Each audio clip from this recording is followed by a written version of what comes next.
Hey guys, I hope y'all can hear me. My apologies, I'm out in my car today because my electricity just died about 5 minutes ago. So anyway, I thought I'd come out to my car. I have to wear sunglasses because it's pretty bright out here. But anyway, I had this amazing lessons in thinking and all that when I was recently at the beach watching the sea turtles, and I just wanted to share my experience a little bit with y'all and tell you some of the things that I thought about in relation to how the whole adventures of sea turtles and the way that they migrate and the way that they lay their eggs. And it was just so cool.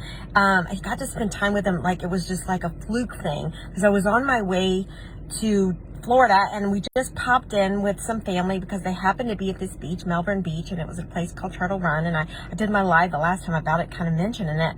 And it's where the leatherbacks, the giant sea turtles, the green turtles, and the loggerheads and the leatherbacks go. A lot of them go to lay their eggs, and it was such a interesting experience that it just kind of happened on it. And you just see all these huge massive tracks going up.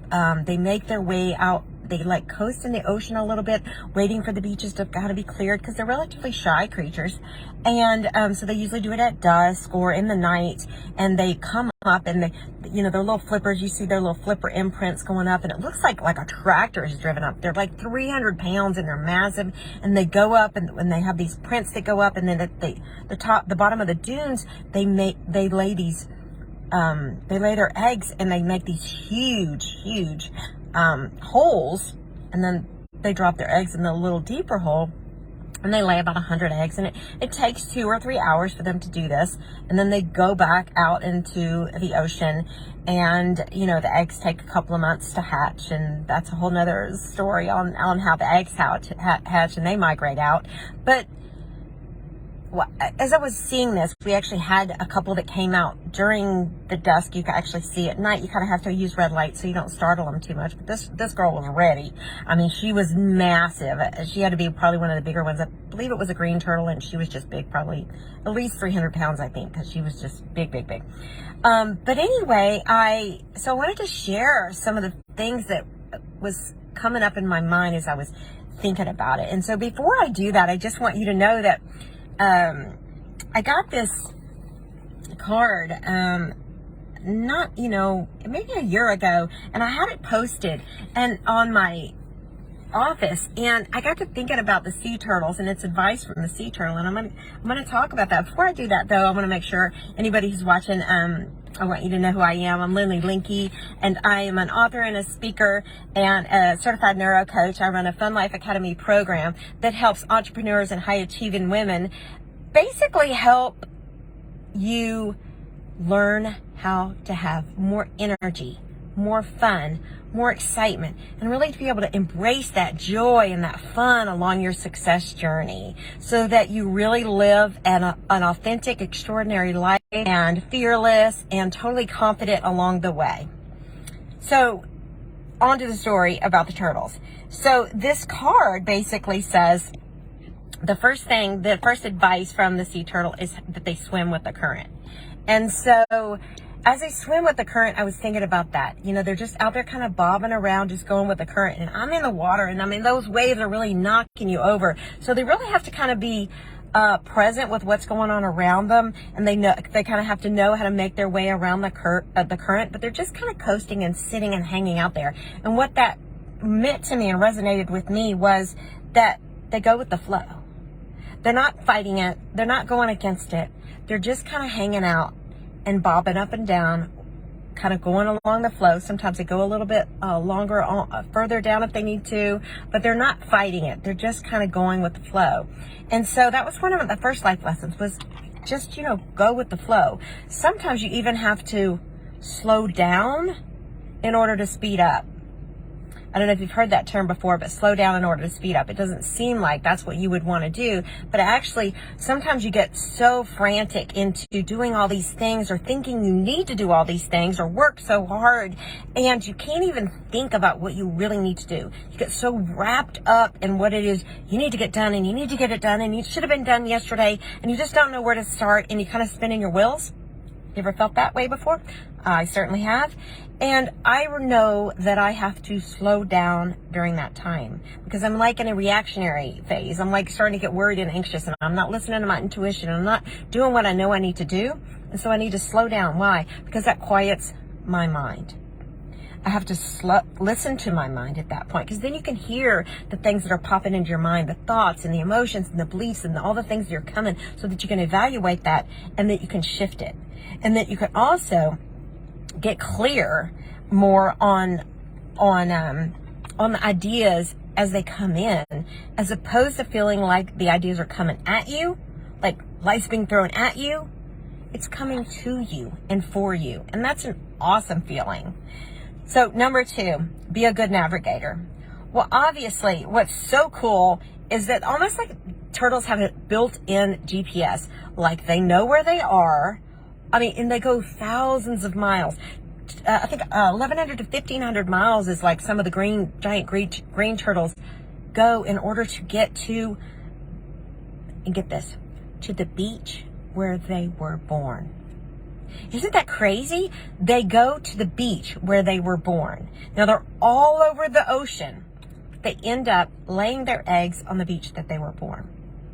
Thousands of miles, but they know where they're going because they have clarity with their vision on where it is they need to go. And so that's the lesson that came out of that for me, is that you need to have a good navigation system. Even if you're going with the flow, even if everything's not going according to plan, you know where you're going and you know where you're going to get to in the end. The next one is staying calm under pressure.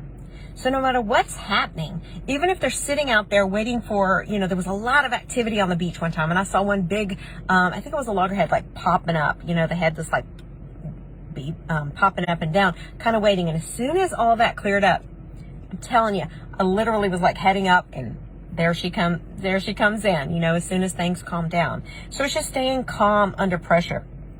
And so that's always, it's kind of slow down to speed up, staying calm, knowing where you're going with the flow. All of those are great life lessons. The other one is be well traveled. Well, I just said they go thousands of miles all over the world, right? And they go to different seas. And in fact, when they're young, when the little hatchlings, the other one is thinking long term. They're always thinking long term. But when the hatchlings come out, they make their way down at the beach. And unfortunately, only one of about 1,000 little hatchlings will survive, which is really sad. But those that do go out, and for about 15 years, they stay in an area where it's a lot of algae and certain parts of the areas where they can eat a lot all the time, and they can grow to somewhat of a maturity. When they're eggs, they're like about the size of like a small egg or a golf ball, about that size and weight. They make their little way out. They fight those currents in order to survive the wild, and then they spend about 15 years just eating. Eating and growing and surviving. So they're thinking long term, and then they go all over.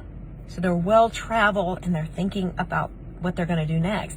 And as they become that mature level, after 15 or so years, I think they continue to migrate around. They continue to grow. I think by the time they're about 3 is when they start their mating process. And they start their mating process, and they mate with so interesting, they mate with a lot of different turtles, a lot of different males, and in order to keep the species and the DNA very diverse, and so that it has better chances of survival. So I just thought that was so cool. And then aging gracefully. Well, they live to be 100 or so, most of them. And so you guys know I'm a skincare junkie, and in my Rodana Fields world, we have this thing about we're all aging all the time. What that looks like is up to you. So of course, when I'm out at the beach, I'm always wearing my sunscreen and I'm taking care of myself. But they live a long life.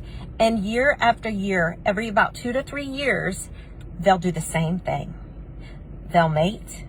They'll make their trek onto the beach, lay 100 or so eggs. A couple months later, the eggs are hatched.